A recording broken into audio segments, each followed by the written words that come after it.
June 18th of 2018, costing the victim in this case, Xxxtentacion, his life. The other 4 lives that you're going to hear about are Dietrich Williams, who's on the end over there with the bow tie. You're going to hear about Trayvon Newsom, who's in the middle in gray. And you're going to hear about Michael Boatwright, who has on a turtleneck. You'll also hear about Robert Allen, who's not seated here today, but you'll hear directly from him.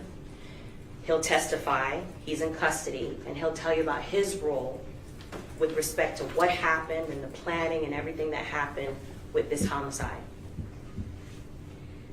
Some of the evidence that you're going to hear first starts with the day before June 18th.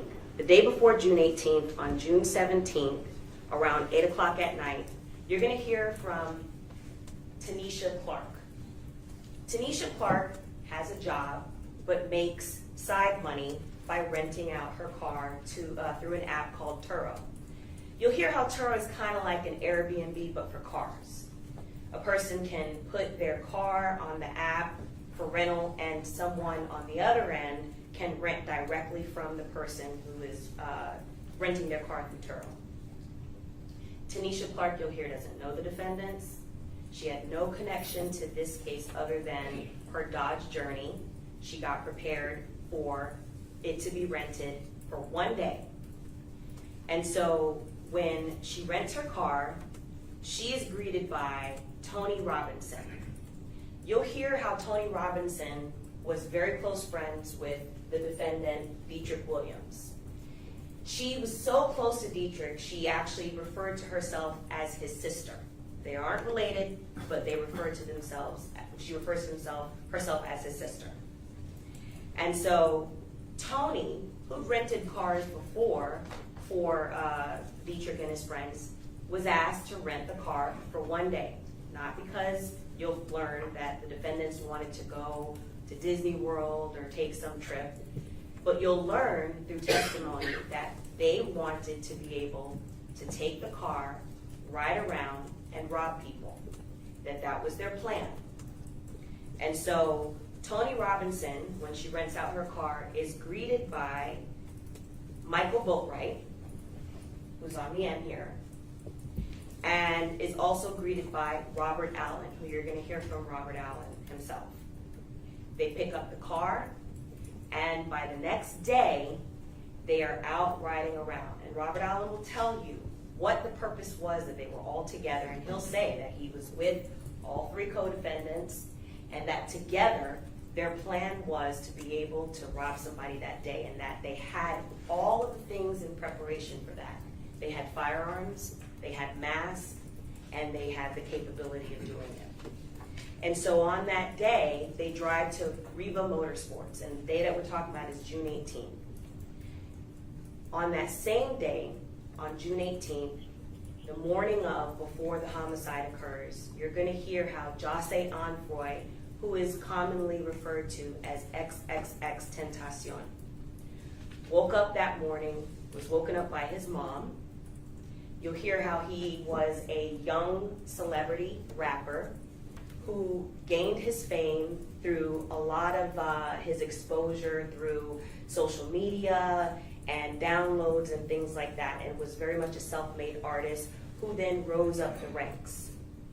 He was wealthy as a result of his celebrity, and he also had a pregnant girlfriend who was pregnant with his first child. Xxxte that morning decided to go to the bank first. He lived out in Parkland and decided to go to Bank of America. You're going to see some surveillance from that, and you're going to hear from the teller who actually helped him at Bank of America because he was a regular customer.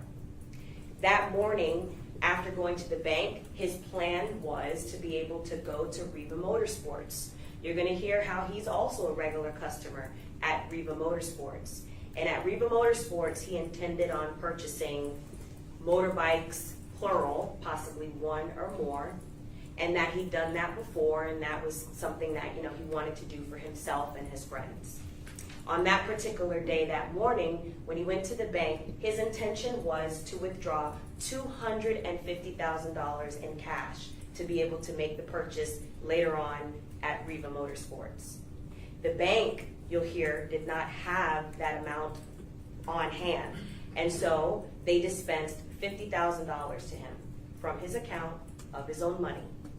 You'll hear how later in the week, a few days later, he was slated to come back to the bank to collect the rest of the $200,000, and unfortunately, he never made it. What ends up happening after he leaves the bank, he puts the cash in what he often carried with him, which is a Louis Vuitton satchel. Also, you'll hear how his mother that day was concerned about him going to the Riva Motorsports by himself. She wanted him to be accompanied. A, because she knew, she'll tell you, that she expected for him to purchase some motorbikes and needed for him to ride back with someone to ride the motorbike and someone to be able to drive his car back, because obviously he couldn't do both. So she, you'll hear, asked a gentleman by the name of Leonard Kerr, who is related, not by blood, to the victim in that he is the uncle of Jase's younger brother. So Leonard Kerr accompanies Jase to Riva Motorsports. And Jase, you'll hear, is driving a very expensive car, a BMW i8, which we don't normally see on the road, so it's very easy to spot. It's a sports car that has butterfly doors and is very fast. And Jase himself, besides driving this very expensive sports car, is also very identifiable. Besides the fact that he's a celebrity, you'll get to see that at the time of his death, he also wore his hair in a hairstyle of blue dreadlocks. So it kind of stood out on top of everything else. And on that day, he traveled to Riva Motorsports unarmed with his, let's call him for lack of a better term, step-uncle, Leonard Kerr, to go purchase these motorbikes. And at that same time that Jase and Mr. Kerr are at Riva Motorsports, you'll hear how the 4 co-defendants in this case, the 3 of whom are on trial, traveled in the Dodge Journey to the same Riva Motorsports. And while 2 of the defendants, Robert Allen, who's going to testify, and Dietrich Williams, who's on the end with the bow tie, go inside the store to purchase neoprene masks, they spot Jase inside the store. And this is all captured on surveillance, so you'll be able to see this for yourself in addition to hearing testimony about it. And so when they spot Jase, who has the blue hair and he has a very expensive gold necklace on and his Louis Vuitton satchel, they immediately, Robert Allen and Dietrich Williams, start communicating